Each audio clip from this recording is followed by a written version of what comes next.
Namo Tassa is just write your books in front of you.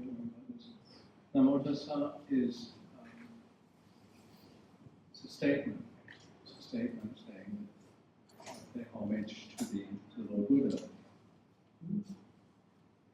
What does that mean?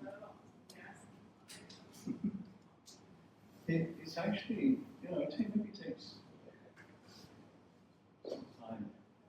It's a statement of confidence that however you feel right now, there's a way of learning from somebody or in some way so that I can get away from further suffering.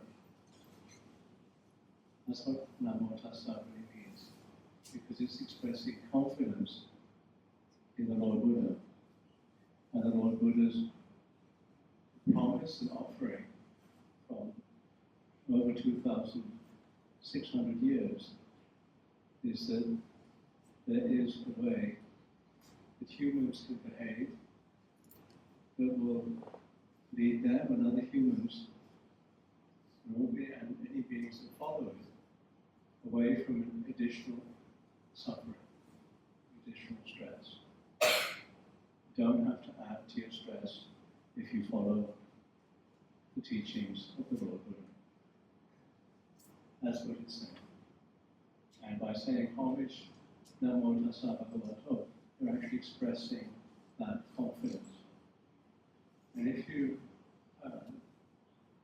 understand what perspective you come from, what assumptions you make about life, there are some assumptions that are skillful and lead to less stress, some assumptions that don't.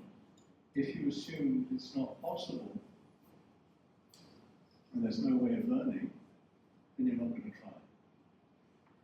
If you assume that it's possible and you want to learn, you want to train, you want to find out, then you're going to try.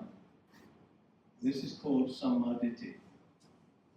It's part of what Sammaditthi is. It's the first step on the path. It's called a wise step. And that's strange because you think Namo Tassa is just something you do just because it's what you do at the beginning of everything that you do. It's Buddhist, you have to do Namo Tassa. If you actually remember that it's actually a wise, an expression of wisdom, then that can maybe help you. You think of it, that, hey, there's something that can be done. And then you start to think, well, what can be done? then you take it further. Okay? So, you start with Namo Tassa, please.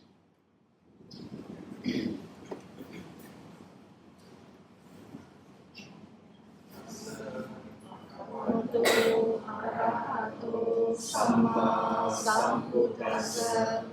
Namo Tassa Bhagavato Arahato Samma Sambuddhassa.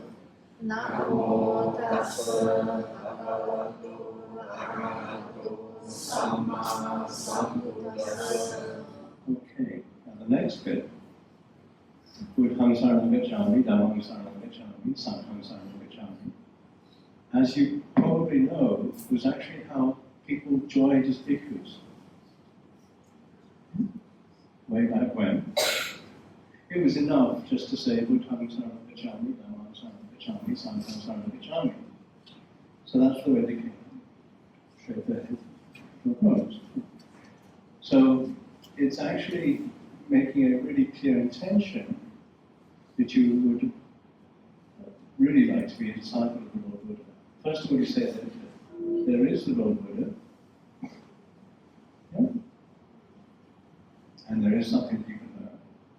And then next you say, well, I really want to do it. And I'm making a public statement of this, and I'm doing it 3 times because you've got body, speech, and mind. Yeah? And then you're making it really clear to yourself. Actually, they say when you really take refuge in the Triple Gem, that's actually when you really begin training. So, and it means more as you continue to reflect. But what does it really mean to take refuge in the Triple Gem? What does Buddham Saranam Gacchami really mean to me? What does Dhammam Saranam Gacchami really mean to me? What does Sangham Saranam Gacchami? What do I hold as precious? Where do I find my security? That's what the refuges are, aren't they? And what are the three jewels in my life? What do I really look to for my security? So that's what you're doing when you're saying this. So, Buddham Saranam Gacchami, Buddham Saranam Gacchami, Dhammam Saranam Gacchami, Dhammam Saranam Gacchami, Sangham Saranam Gacchami, Sangham Saranam Gacchami, Dutiyampi Buddham Saranam Gacchami, Dutiyampi Buddham Saranam Gacchami, Dutiyampi Dhammam Saranam Gacchami, Dutiyampi Dhammam Saranam Gacchami, Dutiyampi Sangham Saranam Gacchami, Dutiyampi Sangham Saranam Gacchami, Tadiyampi Buddham Saranam Gacchami, Tatiyampi Buddham Saranam Gacchami, Tadiyampi Dhammam Saranam Gacchami, Tatiyampi Dhammam Saranam Gacchami, Tadiyampi Sangham Saranam Gacchami, Tatiyampi Sangham Saranam Gacchami, Te Saranam Kamanam Niktitam. Yes. Okay, so next is what is it? Do you want the five precepts? Yes. You'd like to recite the 5 precepts? What are you doing when you're doing that? Are you going to keep them just until you walk out the door?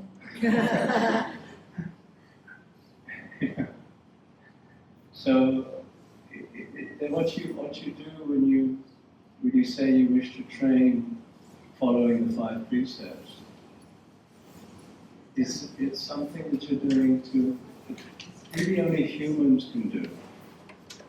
Is make that determination. And it is basic to human society. All the human laws are about trying to encourage people to keep the 5 precepts. Yeah?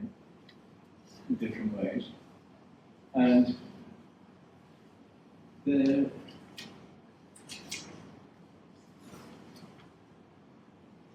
you meet somebody who you feel is keeping the 5 precepts, you feel you can trust them. And actually, most of the people you meet on the street and things like that, most of the time, you actually do think you can trust them, because otherwise you'd be really tired. Most of the time. Not necessarily all the time, you're a bit cautious. But for the most part, if the 5 precepts are kept, you have a society that's reasonably okay. If you don't, you've got something that's called war, and you've got anarchy and all that sort of stuff. The whole thing's broken down. But making it conscious, saying that this is something you'd like to train to do and see how to use the 5 precepts. First one, second one, third one, fourth one, fifth one. What do they really mean? What you're offering, if you really look at it, is a way of protecting yourself. Yeah?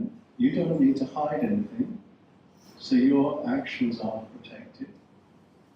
It's a way of offering fearlessness to others, because no being needs to fear you.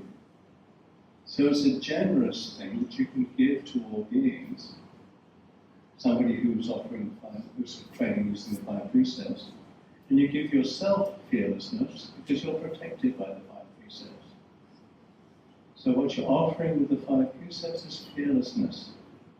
Nothing you need to regret or hide, and no being needs to fear you. It's an incredibly generous act And being able to do it gives you confidence.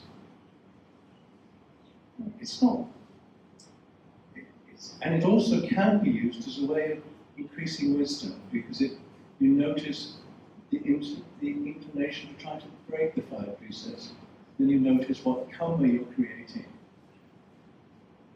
So that's what the 5 precepts are about. The first one, of course, to train yourself, particularly not to kill your parents, because that's really bad news. Not to kill other human beings is a pretty good idea. Not to kill any beings is better still. Okay? And the vegetarian business, which I read go on about a bit, I'm not actually so concerned about the animals. Don't encourage vegetarian or veganism for the animals. Strange, isn't it? I encourage it for the humans involved in that industry. The humans involved in those industries have to be less sensitive.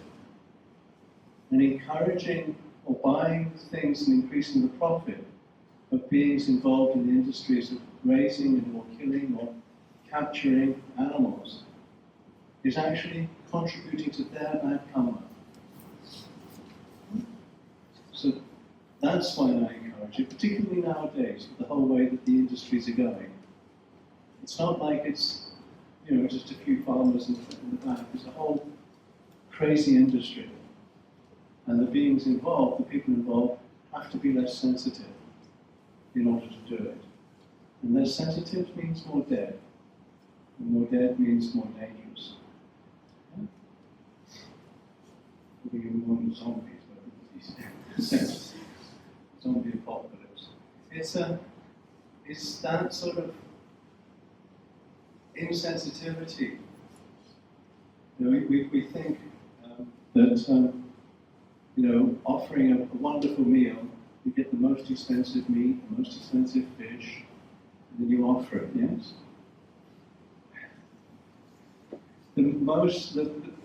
And in the old days, that might have been the case when actually protein was not so common, was not so around. Nowadays, you can just go and get it because somebody's come and killed it for you. And monks are not supposed to eat or partake of food of animals if it has been killed especially for them. They should ask if anybody offers them anything, has this been killed especially for me? And that's what they should, that's part of their training, that's what they're saying. Yeah? Nowadays, most people buy them, because that would stop somebody saying, tomorrow I'm going to go and fish and bring you some fish. Yeah? Whereas nowadays that doesn't tend to happen so much.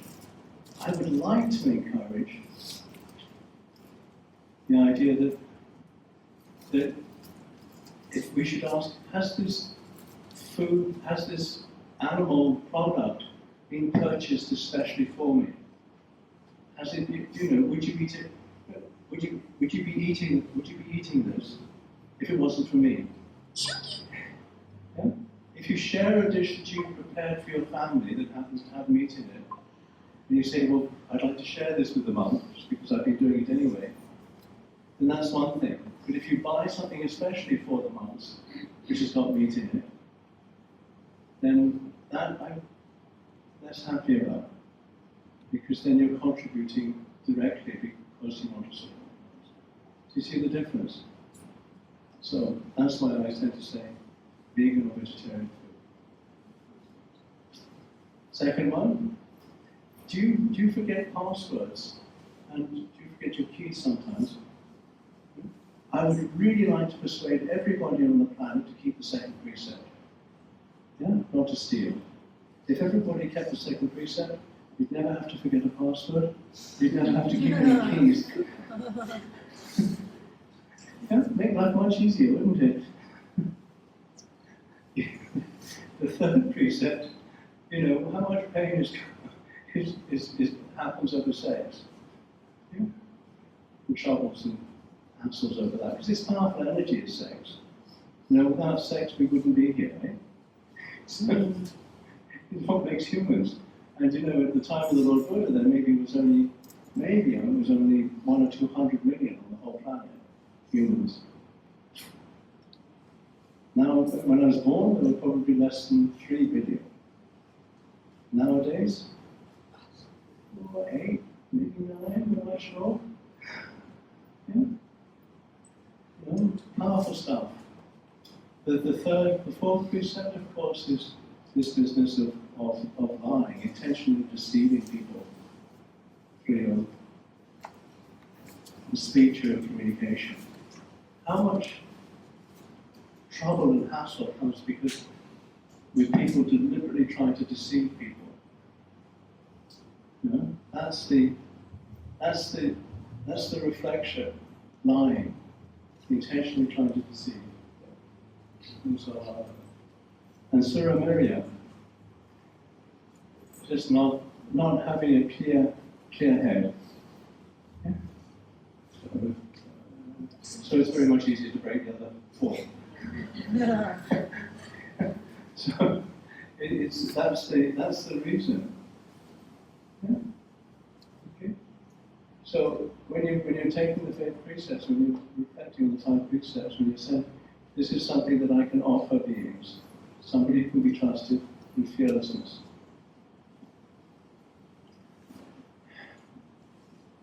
Pāṇātipātā vērapani sikāpadam samādhiyāmi. Pāṇātipātā vērapani sikāpadam samādhiyāmi.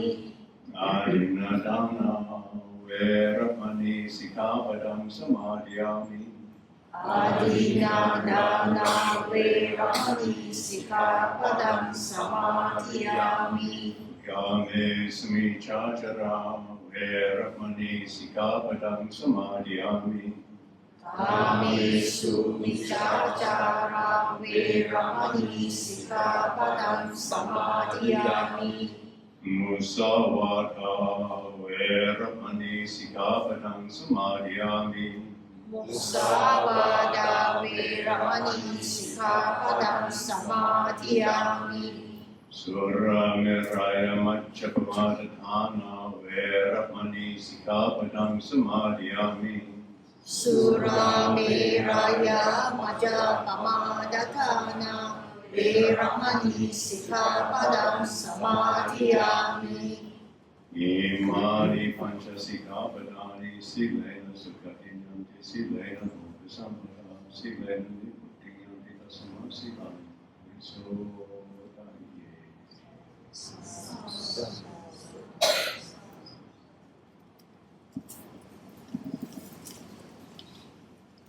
Is that enough? So that just for at least this little time we can trust each other?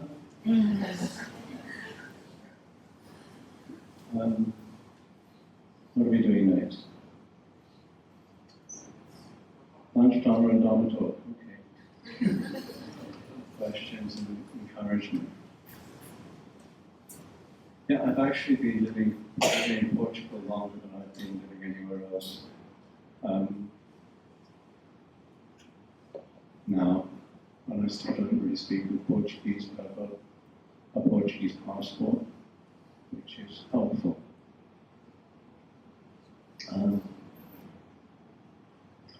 I see this development that we passed it on the way coming in, driving in, and I notice the connection and think if you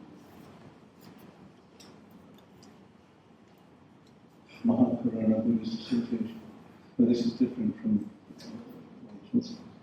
well, if you want to find out more about where we come from, these Westerners dressed like that, you can go on YouTube, the University of YouTube, and put in blue eyes in saffron robes, blue eyes, I don't have brown eyes, blue eyes in saffron robes. And then there's the other one that people know is the mindful way. It's a cut down version of one of the blue eyes in saffron robes. those are both YouTube things you can look at. The organisation sort of headquarters website is forestsangha.org.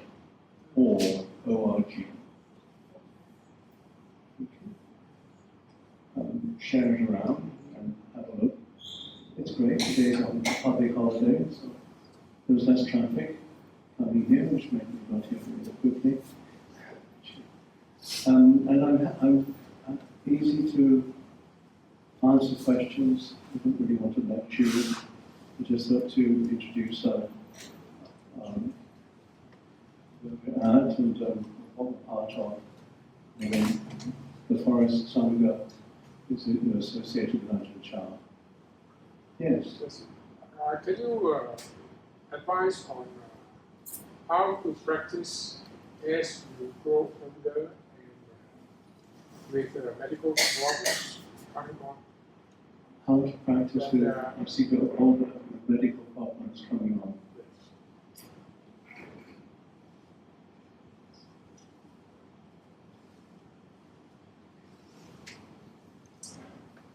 Well,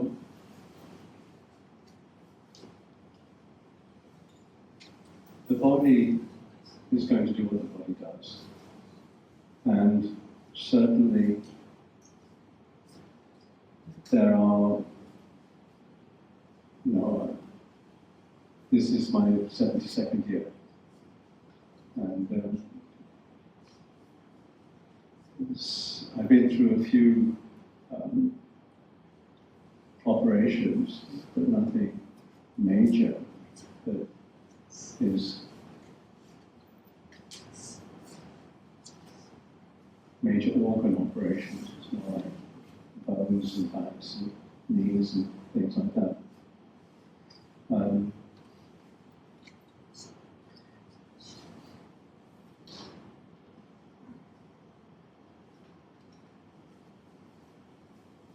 When I was much younger, I went to see Wen, who was a Thai Ajahn, who was very famous at that time and still has quite a reputation.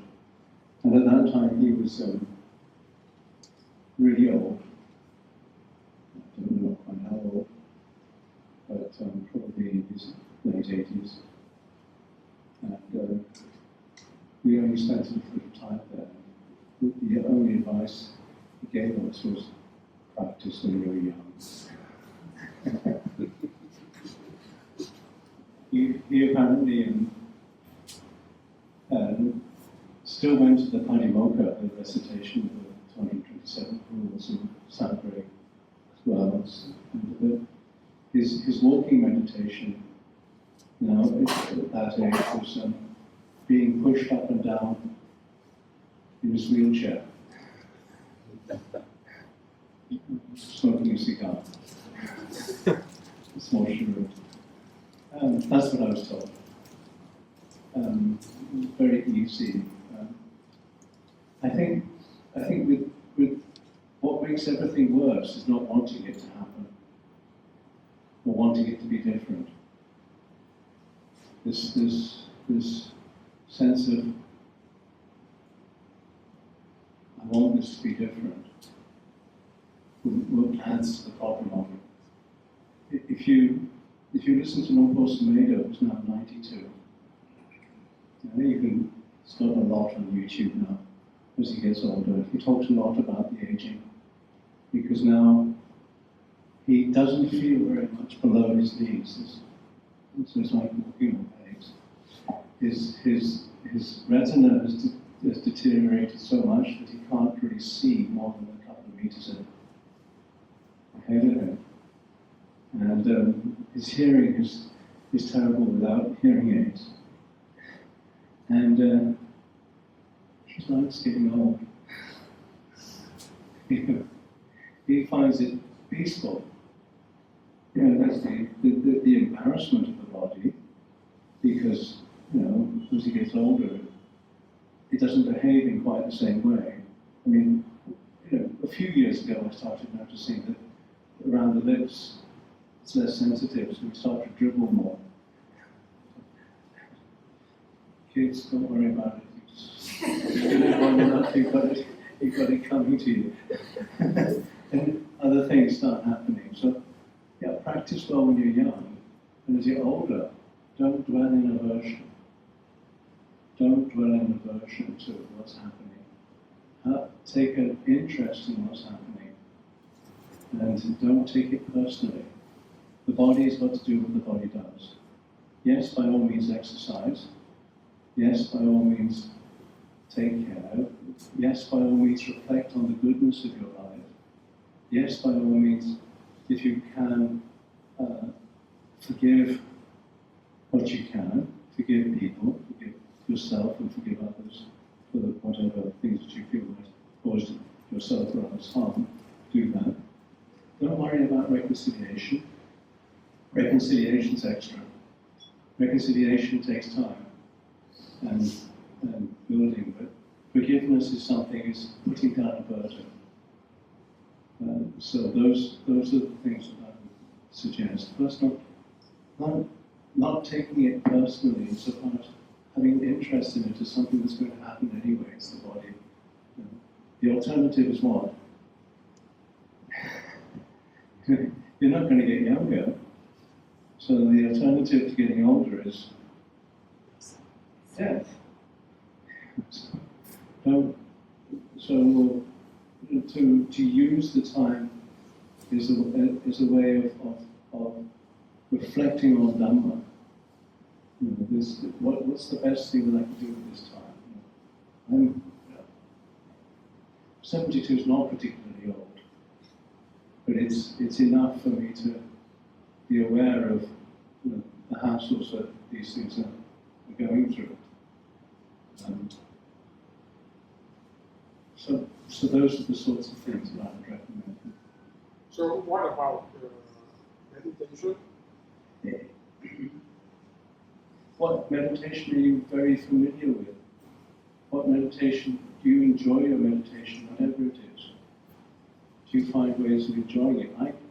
I can't learn very easily new chants nowadays. It takes me a lot more effort.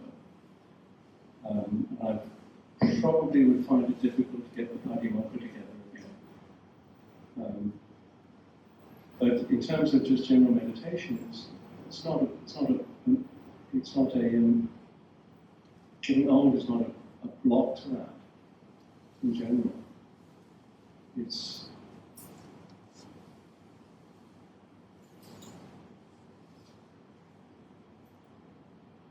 find what unwholesome qualities that you feel that are in your life, and don't pick up any new unwholesome habits at your age, at our age.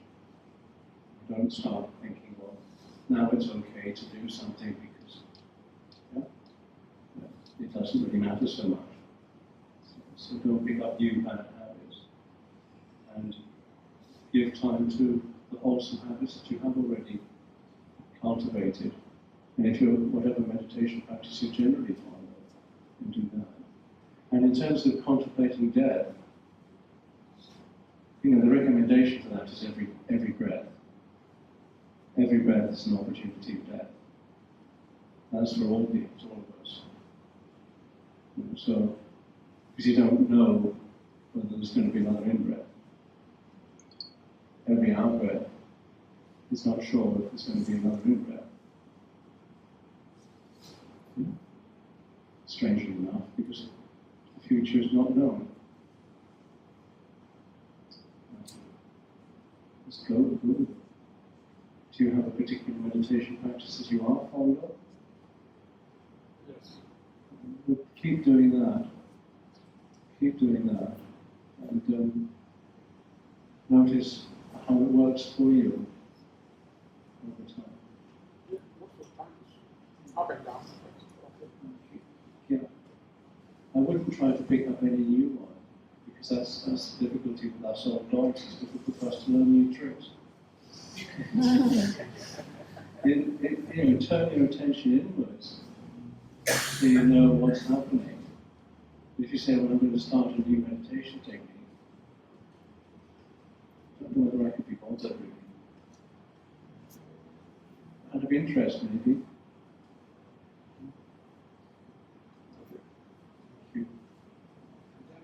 Yes. meditation, very often there's one particular object that keep on appearing in the thought. So, normally what we are told is to notice that the moment I see it's a process. But what had always happened, how are we going to Okay, so if something is coming up often, as when you come to sit meditation, something comes up clearly in your meditation, and it seems to be the same sort of thing. And then we're usually the instruction you receive is notice when it arises. And you're saying, well, you're asking, well, how can I make sure it doesn't arise? or what to do with it. And one of the things that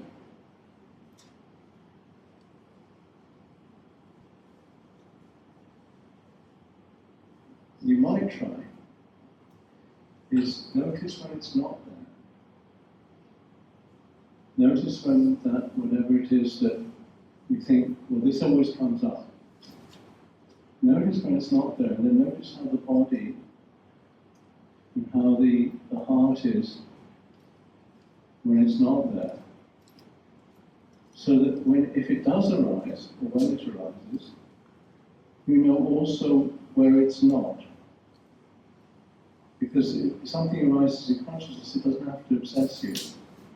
No? When you have a pain in your knee, you can also notice your elbow, which is not hurting. When there's anger in you feel very angry. You can ask yourself, are the soles of my feet angry? So you know what's not there. So rather than knowing just, oh, this has arisen, you also know what's not. So you've got a perspective on it. And so you're not so, one of the things that happens is that if you don't like what you think is going to come up, or even if you do like it, and you like to play with it, like to obsess about it and think about it, you're caught in it, one way or the other, either trying to push it away or trying to bring it to you. Yeah? How damages that's that nice thought that I like to think about. When I win the lottery, then I'm going to be doing this. Or something which is, notice what's not. So you have a perspective on it. It's one of the things that I would suggest. Is there any reason for that particular image to arise every time you see? He said, trying to figure out why something arose. Sometimes might be helpful. There might be something that's proximate to it. So, when you go to a particular place and you associate that place with something that always upsets you, yeah, then you know that going close to that place, there's going to be this memory of something that upsets you. Okay? And then maybe there's a train of thought, or there's something else that happens that tends to bring this in. If you know a place or a situation, like you're going to visit the particular person that you always know, you always think, well, that person's always going to annoy me, then you can put on some protective clothing inside. And I think, well, usually when I see this person, I start to get annoyed. So, and then I'm going to be annoyed that I get annoyed when I see this person. And so I'm annoyed that even the thought of this person is going to annoy me. So, that's too much. That's an allergic reaction. So what's the protection can I put? Well, I'm going to a situation which I think has in the past been annoying. And I'll turn my attention inwards more. I'll try and remember whatever goodness I feel about the situation. I'll try and notice what's not getting in the way, like the soles of my feet. I'll try and have my attention more inwards rather than outwards. Because actually, you've heard the story of Ajahn Chah in the meditation room in Hampstead in 1977, I think, which the meditation room was opposite a public house on a steep hill where the buses used to go up and down. And in the evenings it had the windows open. And then at the end of the meditation session, the Chah said, "You think the noise comes in to annoy you?" Yeah? And he said, "No, you go out and annoy the noise." And actually, that's what happens. The heart going out towards something is a cause of stress. That is the cause of stress. You know, when I was talking about that person who was annoying me, actually your heart goes out, creates the image of that person, and then starts to get annoyed. Yeah? And so, again, this thing that keeps coming up in your meditation, notice it, but you don't need to go out to it, and you don't need to push it away. You can stay with the noticing, and one of the ways of staying with the noticing is to notice what's not. You've got this thing that always captures your attention, but notice what's not captured by that attention. Notice the breath. Notice the right elbow, the soles of the feet, your little toe, your big toe. Are they or not? So you've got a way of moving the attention in and out of it, and you see it around it. Try it. You don't think it works? You don't know.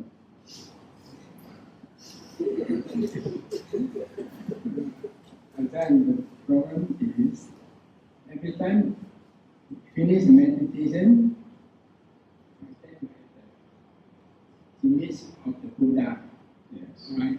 And see the sadhu and but in between them, this image will arise.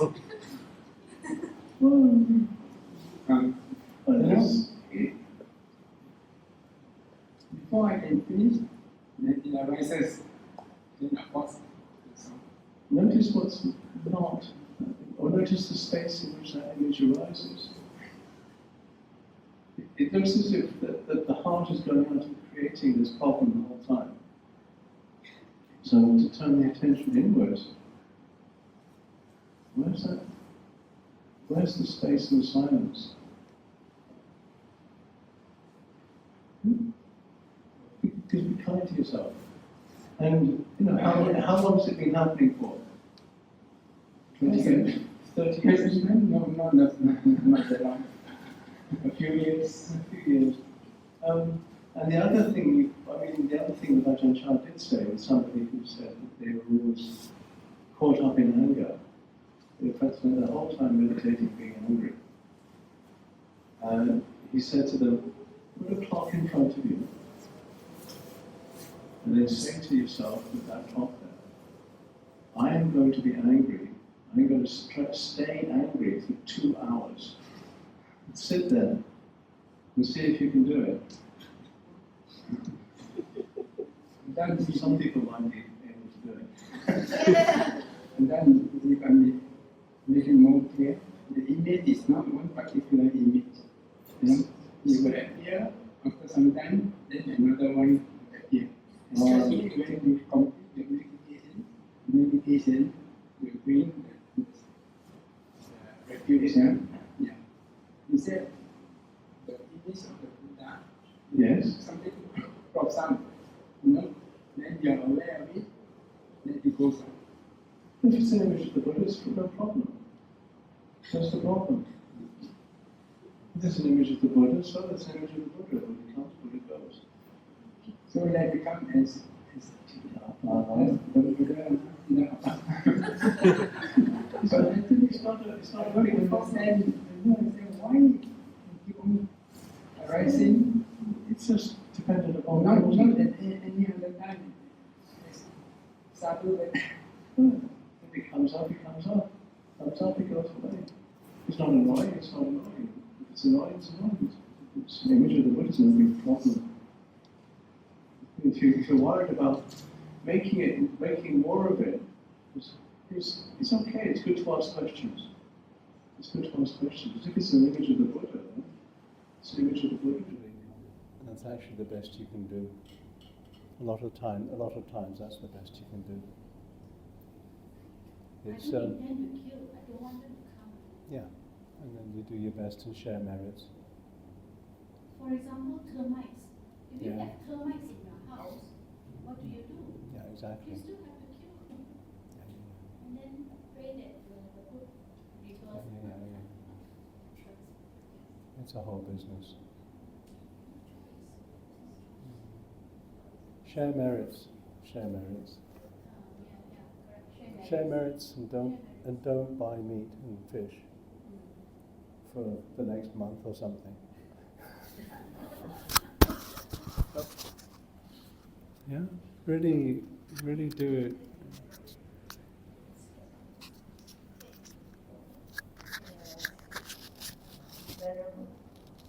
Hello. My question is also related to this pest control because I grow fruits, vegetables, and Yes. herbs. And if I don't do this, there will be nothing to eat without this Yes. pest Yes. control. So I my don't- question is, There if are I have to other. take the life of one pig and serve it, feeding Yes, 50 mouths, this is the thing of killing one pig or I think we've what battery.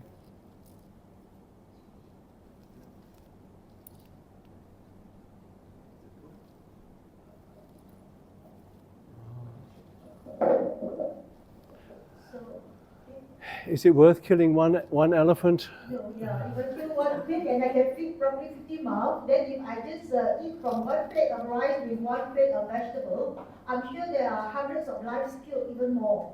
When you Yeah. spray, because like I spray on my plants and all, Yeah. you'll be taking even more lives. Yeah. And So what's the difference of, if you use cotton, then death is involved because they spray cotton.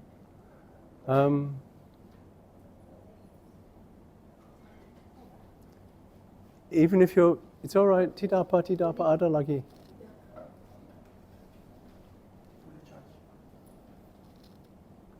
Okay. Yeah, I'm not saying that a vegan lifestyle is without death. I mean, I don't know how many insects were actually killed in by the car when we were driving over. Yeah, because the car would have smashed against some insects. Yeah, and so share merits by all means, and don't kill your parents. Don't kill humans. You know, and do the best you can at that level. And don't encourage killing. You know, one time I knew somebody who was in this, you know, business of raising animals, and I asked a monk about it, and the monk said,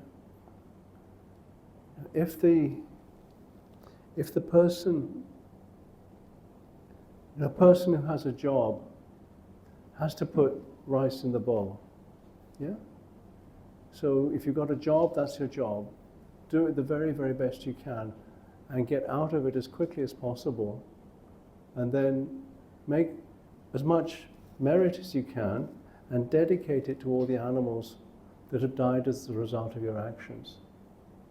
Dedicate the merit of your life to all those beings that have died as the result of your actions, the result of your life. because your life has been involved with an awful lot of death. You may not have intentionally killed a lot of beings, and you probably haven't killed your parents, then, or even a human being, though it's not sure in this world nowadays. But do dedicate the blessings of your life, whatever goodness you've life, may any being that has died as a result of my life, may they benefit from whatever blessings have come and I've done in my life. Do that often.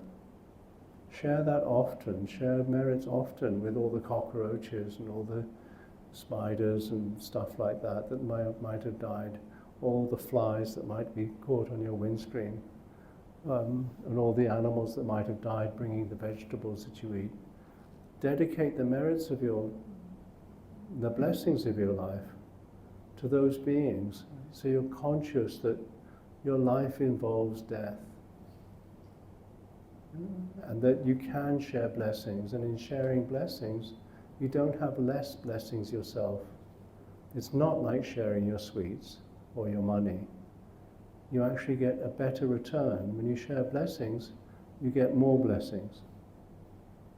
So it's a good return on your investment of time and energy. And you need a good investment. No, I'm trying to find people who haven't asked first. I am trying to find people who haven't asked first. So my question is with regards to death, right? So if let's say I have cancer, right? Let's say, so to choose to treat or not to treat, that's one. Second thing is, you know there's an option for some of us, like we say, no resuscitation. So is that considered, let's say you have an accident or certain thing happen, right? You can choose not to be resuscitated, at least can be stated in your will or whatever. So is that a form of suicide? Because you're saying no resuscitation. Thank you. Yeah.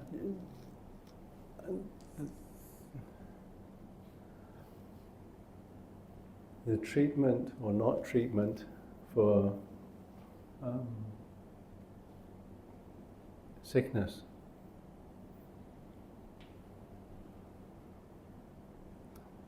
and when to withhold officious, too much treatment, or when to request not to continue a particular line of treatment. It's particular to situation. Now, a Buddhist monk has to be incredibly careful, because if I say anything with the intention that a human life be shortened, and this is going out on YouTube or something, yeah? If I say anything with an intention that a human life be shortened, and a human life is shortened as a result of what I say, even if I know about it or not, then that Buddhist monk is no longer a Buddhist monk, and it's automatic. Okay? So it's not something that, it's not a subject that I approach without care. Human life and end of life treatment or beginning of life treatment. Because I don't have any intention that any human life be shortened. Because a human life is so precious, and the opportunity for complete awakening is present so long as there is a human life. And that opportunity for awakening can happen like that. And it's just not sure.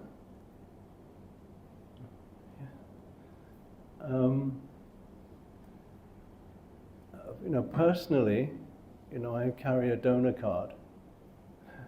Some people say that it's not so skillful to have a donor card, because some people say, well, you should leave the body so that things can take time. it doesn't matter. If you do that with if you want to give your organs away, then it needs to go pretty quick. Some people say that you shouldn't give blood because you don't know whether your blood's going to be used by somebody who's then going to be a murderer. And I think, it's a funny one. Yeah. Whether you decide how, with treatment for illnesses, nowadays most of the treatment for illnesses, they're not completely sure. They might work or they might not work, and you've never known any doctor stop somebody from dying, because actually everybody will. And it's what they can do is to make the whole thing less suffering, less pain and stress. And I don't, in each individual case, that's not a decision that's often, well, it's not usually one that I'm actually asked to do. And if I am asked, I have to say, I can't encourage the deliberate killing of somebody, or shortening of a human life deliberately. Withholding treatment is a different, or how much treatment they get, or what treatment they get, it's often a medical matter. It's not really my decision. And even if I am sick myself, for the most part, I've said, well, I don't want anything that will officiously prolong life. And actually that's in the Hippocratic Oath, the old oath that doctors were supposed to take, way back in the Greek time, when they were conscious about these things. And they said, not to officiously prolong life, that's to over-interfere. Yeah? So that's where I'm at with that. Does that cover some of the things which might helpful? Yeah. And then, could you share a little bit of your life in Malaysia before you moved back? I used to. This is autobiographical, okay? And tomorrow, I was born I was trying to find out where the old Bangsa Hospital was. That was down up near Bangsa. Yeah, there was over there somewhere. Probably on the way sort of Bellamy Road and that sort of way, Alice Smith and that sort of thing, that sort of area. Very old Bangsa Hospital, in the 50s. It was probably a private hospital, but it was a maternity hospital. I spent a couple of times there. I was there a couple of times. It was, it's an old, colonial style building, before air conditioning. Come on, BAC. So my father worked for a firm called Harrison and Crossfield. I'm pretty sure about that. Well, and other things. Yeah, and he continued working for them till 1985, from about 47. And then he moved back to London in 71. So we used to live over this house. Some of the houses are still there. Maxwell Hill? Yeah? No, Maxwell Hill, yeah? No, Maxwell Hill here. Here, Jalan Tun Najmal, behind the Sultan of Brunei's place now. Yeah? No, Kuala Lumpur. Kuala Lumpur. And the main office used to be down on Campbell Road, or just on Ampang Road. Ampang Road, just off the bridge that goes into Campbell Road, yeah? Just underneath the KL Tower, yeah? And so, so I went to, I think school still exists, Alice Smith School, still there, but that was, yeah. Well, in those days it was just a prep school, pre-prep school. Yeah, Bellamy Road, yeah.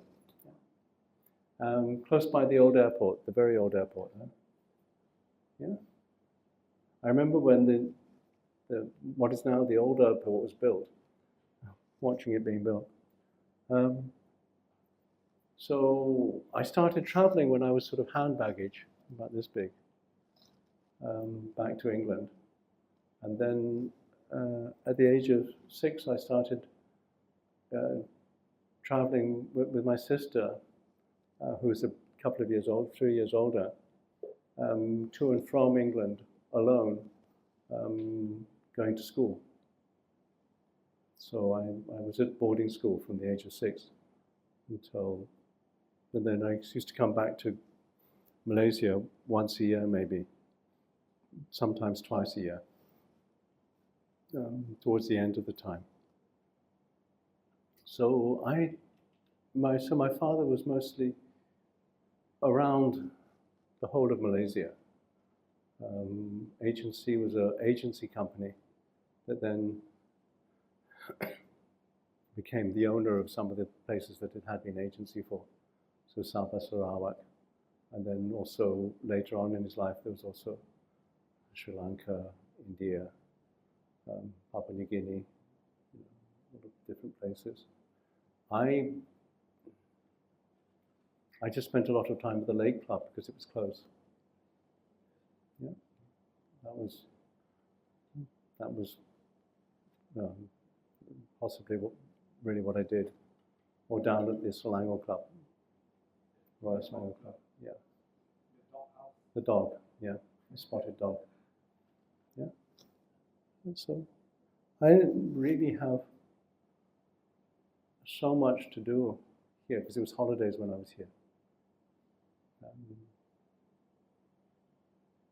We went around the different places by car mostly, but we went up to Ginting before any buildings were up there. My mother went to school in the Cameron Highlands. She was actually born in Singapore. Then her mother was born in Pondicherry, I think, or Yerkud, somewhere in Tamil. And I think her grandfather had gone to India at the time of Napoleon III, French. So that's how, so when I was in KL, it was much, much, much, much smaller. Yeah, PJ was only just beginning to be built. So it's a long time ago. I just curious, how you chose the one Ajahn Chah?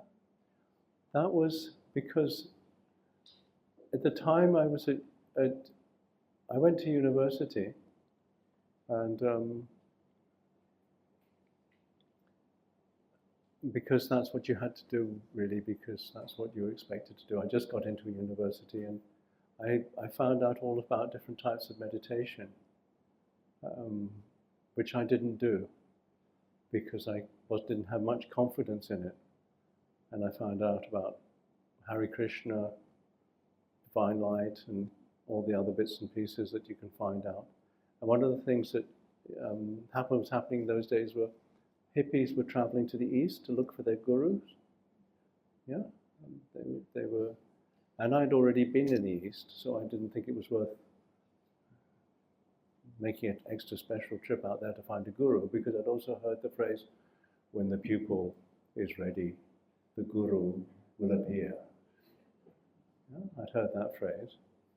And at university, I had one job application at second year of university, and I was offered a job if I got a pretty ordinary degree. So I said, well, I'll take that job because then maybe I'll be able to find out what I want to do. And so after university, I started work in London with a firm of accountants called Price Waterhouse. And at my university, university tutor, I was studying, my degree course was in economics, and I was studying hedonism, seeing how much I could enjoy myself. I got my degree, but then, but it meant that, of course, my inclination was, I found it really difficult to understand. I think nowadays it's called tax planning. I think actually what it technically is tax avoidance. Yeah? Corporate tax avoidance. It's not new, that idea, anyway. But, so I found it difficult to get my head around corporate tax avoidance. But then I went to Theosophical Society, I went to the Anthroposophical Society. I still knew about meditation, but I hadn't done any yet.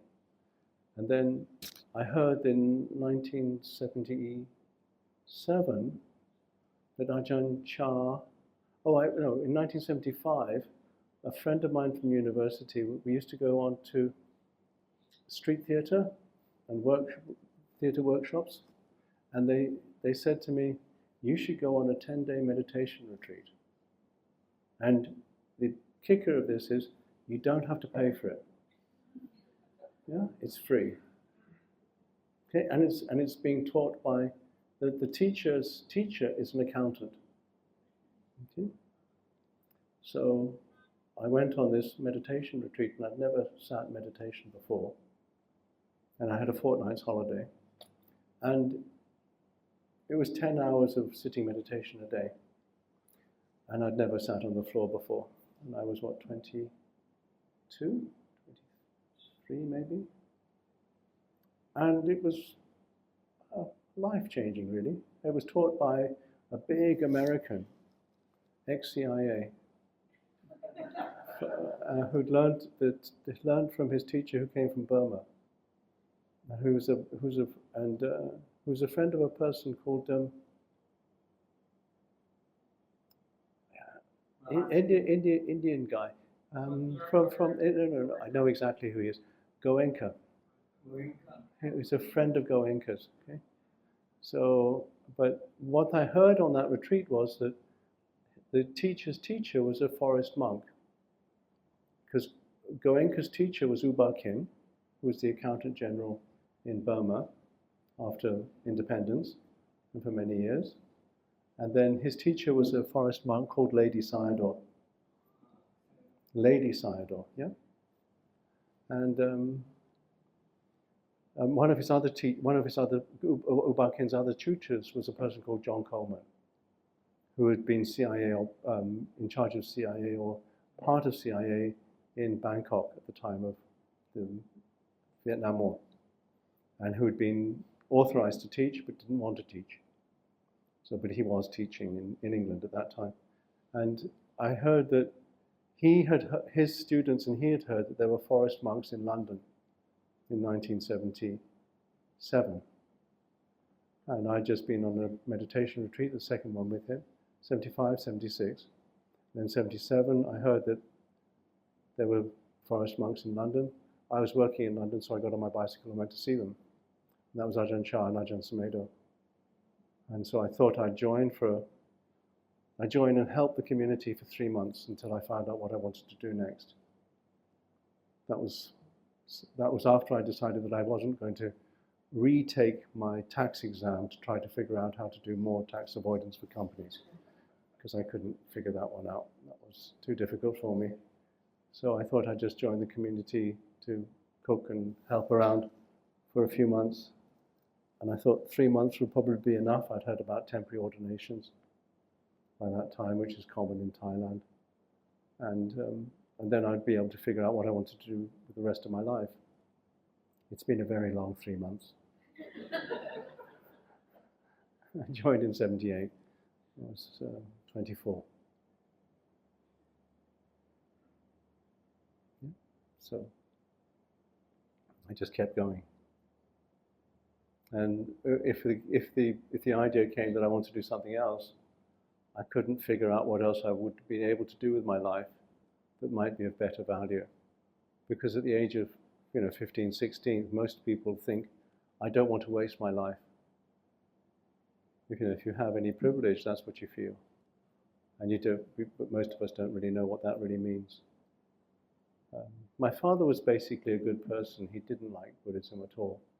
But his basic thing was that for most of us, actually, is you'd like to leave the world better than you found it. And that idea of leaving something better than you found it is a way of blessing it, actually. If you leave something better than you find it, you bless it. If you leave something worse than you found it, then you actually curse it. Yeah? And that sense of blessing is something that, can your life be something that generates blessings for yourself and others? Is something that's worth considering. Then you can share your blessings. And that sense of using your life as a way so that it's a blessing for yourself and others and not a curse. That's really the test of what a life is about. Are you really somebody who generates happiness for yourself and others, or are you somebody who just creates problems for yourself and others? And with simple things like tidying up, looking after things. I say that the people who sweep the streets in the mornings or the night, they're actually blessing the streets. The people who sweep your house or look after you, they're actually blessing it. Because they're actually leaving it better than they found it. Yeah? And we tend to look down on that, but actually if you think about it, if you're leaving something worse than you found it, you're actually cursing it. It's strong words, but it gives an impression of something. How can I relate to this so it's a blessing? It's a question.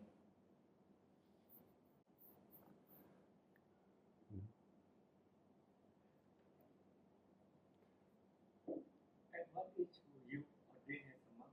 Pardon?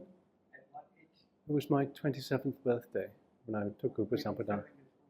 I would join the community when I was 24. That was 1978. Yeah, early 1978, and then I became. So that was 8. Then I was an anagarika, and then I was a samanera, and then I was a bhikkhu on my 27th birthday. So you have a lot of vasa now. Pardon? Your vasa must be very. Well, that was 1980. 1980 was my 27th birthday. Pardon? Yeah, 45, huh? 46. 46. 45.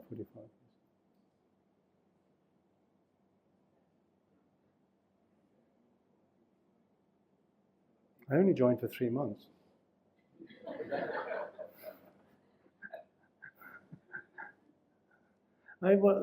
Tandra Kumpanyananda, who was one of the friends of Ajahn Buddhadasa, his intention was to join for 7 days. He just joined for 7 days. And he spent so much time and energy really supporting the Thai people. He built hospitals, schools, and all sorts of things in Thailand. Tandra Kumpanyananda. Very lovely man, Wat Cholapratan. And he only intended to join for 7 days. Lumpur Pasano only joined and he's now 52 panzas or something. He's a Canadian now. Is he? If you want to have questions answered, go to this site, abhayagiri.org. Abhayagiri.org. ABAYAGIRI.org.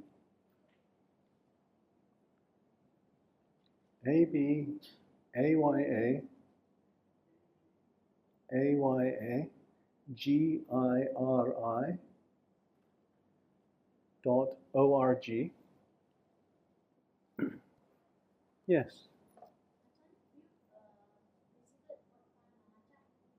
Have I visited Wat Banana Chat?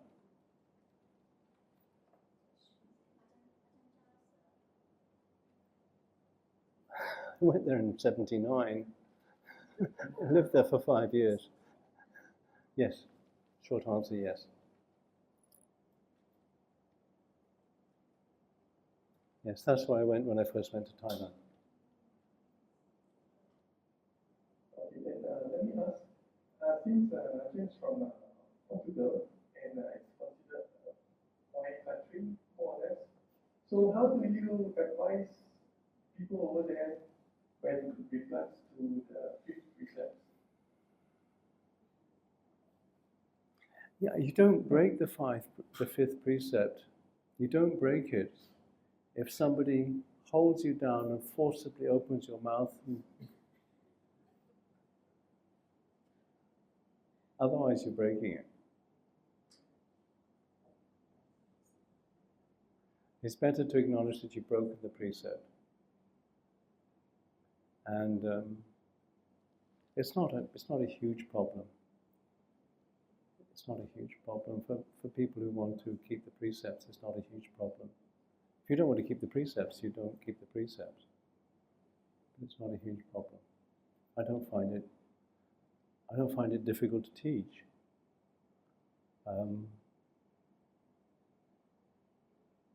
Yeah, I just teach what I teach, and then what people do with it, that's what they do with it. I mean, there are some two schools of thought, right, regarding the 5th precept. Those who don't even want to touch alcohol, and those that think that, you can take 1 or 2 drinks, but as long as you are still coherent in the mind. So, Yeah, that's not what the 5th precept means. Sorry. It's interesting. The thing about particularly alcohol, the effect that it has on one's judgment, one doesn't know. Yeah? And the root of all problems is ignorance. Yeah? Ignorance is not knowing what we don't know. And it's not something that we have, it's a verb, it's something we're doing. It's karma. It's an action. Not knowing what we don't know is something we're actually actively doing. And that's the root cause of all our problems. And the thing about alcohol is that we don't know how much it's affecting our judgment. Now, as probably some of you who drive cars know, the level of alcohol that's necessary for you to break the law, yeah, the level of alcohol in the blood necessary for you to break the law, is not enough for you to feel that you're affected by the alcohol. Yes? It's actually very low level. You know how they tested that? One of the ways they tested to get that level was they got very experienced bus drivers of big buses to drive through a narrow entrance, between two things that were a certain distance apart. Yeah? Just enough for their bus to pass through. Okay? And when the bus drivers who were experienced hadn't had any alcohol, they could assess whether they could get their bus through there easily, and they could do it. If they took just a little bit of alcohol, their judgment was affected, and they didn't know that their judgment was affected. So they would try to drive through this and think they could with confidence, and of course they'd smash it. Yeah, that's one of the ways they tested how much judgment is affected. You get a distorted view of what you can and cannot do with just a tiny bit of alcohol, which is why the levels are so low for driving. Yeah? Because you don't feel drunk. Most people who get done for drunk driving don't feel drunk. They feel their judgment's perfect. Otherwise they wouldn't be driving, because I wouldn't drive if I don't know how to drive. Yeah? But it's actually affecting in ways that you don't know. And that's the nature of ignorance. Not knowing what you don't know. And and that all our problems come from that. Avijja, and it's an activity. It's something we're doing. It's not something that we have to get rid of. It's something that we need to stop doing. And part of this thing is that, very, very stupid people think they never ever make mistakes. Yeah? That's the nature of stupidity, is to thinking that you never make a mistake. If you're stupid, you don't learn from your mistakes. Yes? You know that you make a mistake, but you don't learn from it. Yeah? You make all sorts of excuses why you shouldn't learn from it. And you do other things, so you try to hide your mistakes or whatever. Yeah? If you're a bit clever, you learn from your mistakes. That's being pretty clever already. If you're cleverer still, you educate yourself. That's called learning from other people's mistakes. Education is learning from other people's mistakes, isn't it?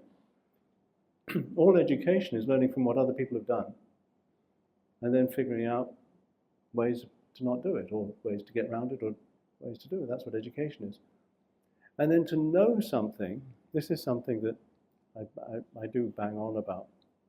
To know something, particularly for meditation, but also I extend it for other things. You need to know where it comes from, its origin, its properties, what you want from it, the benefit you want from it, the danger of it, and how to relate to it so you get the benefit and don't get caught in the danger. That's to say you really know something. Now, for most things,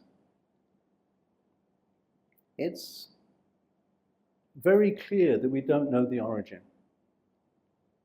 Yeah, I know where this this was given to me a little while ago. I don't know where it actually came from. I don't know what it was really, where the whole thing came from. This has a history, this thing. And a knife from your kitchen drawer. It came from the kitchen drawer. That it's there. Yeah? But where it came from before that, or maybe it came from a shop. Where did the iron come from? The iron originally came from some star, probably. And where it was a tree that is the handle and that. So the origin, that you don't know. Part of not being ignorant is knowing what you don't know. Yeah? I don't know really where that came from. The properties are how it works. Yeah? This one, I looked at it and I was pressing the button, the other one, power down. Yeah, I could notice the properties, yeah? The benefit, what I want from it is the sound being expanded. Yeah? The danger, I speak too much, I can't remember. All right, bash somebody over the head with it, yeah? With a knife, you have origin, you have properties, how sharp it is. The benefit, you want to chop the vegetables.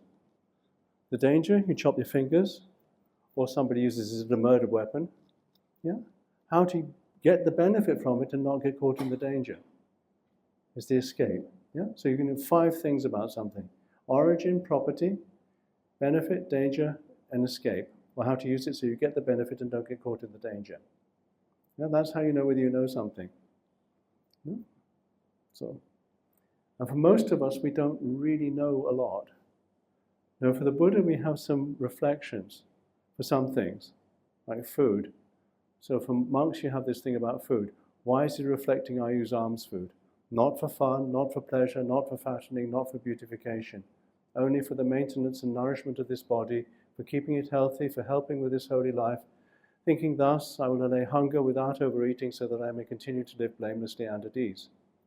That's a way of relating to something so you get the benefit and don't get caught in the danger. Yeah? So how much food you need? Why do you relate to food? Yeah? Clothing. How much clothing do you need? How do you relate to it? Money. Origin, property, benefit, danger. How to relate to it so you get the benefit and don't get caught in the danger. Yeah? Relationships. Kids, parents. origin, properties, what the benefit you can get from it, the danger, how to relate to it so you get the benefit and don't get caught in the danger. And for most of us, it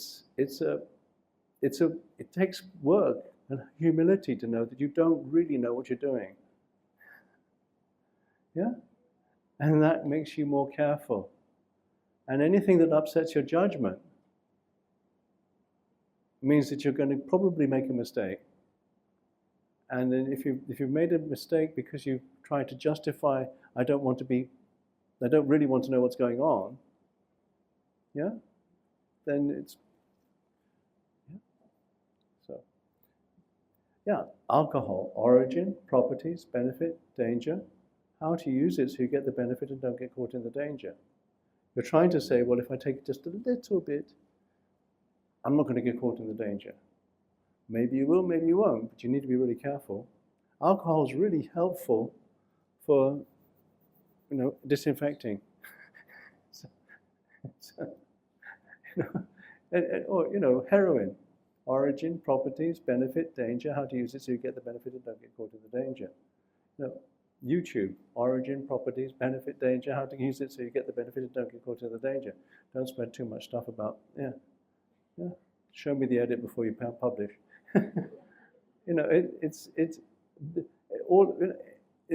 It's a way of reflecting on how well you know something and encouraging you to really investigate. Origin, properties, benefit, danger, how to use it so you get the benefit and don't get caught in the danger. Sometimes called escape. It's a way of talking about knowing something and admitting how much we don't know. Because the future is always the unknown. The future is the unknown.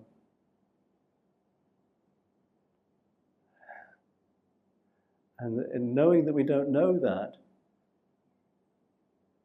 can help us be much, much, much more careful about what we're putting into the future.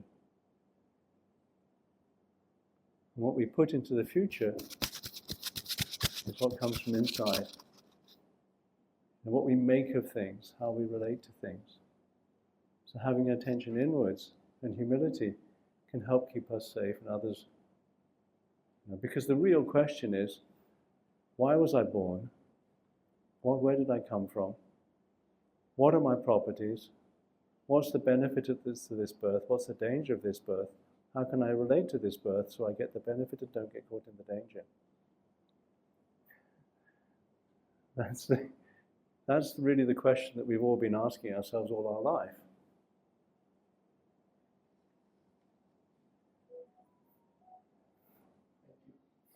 Thank you all. It's been very good getting to know you. And I wish you very, very, very best wishes with this project. Finding a way for it not to be a danger to you or a burden to you. Yeah? Find a way so that there's a sense of, if it doesn't happen, it doesn't happen. This lifetime, next lifetime.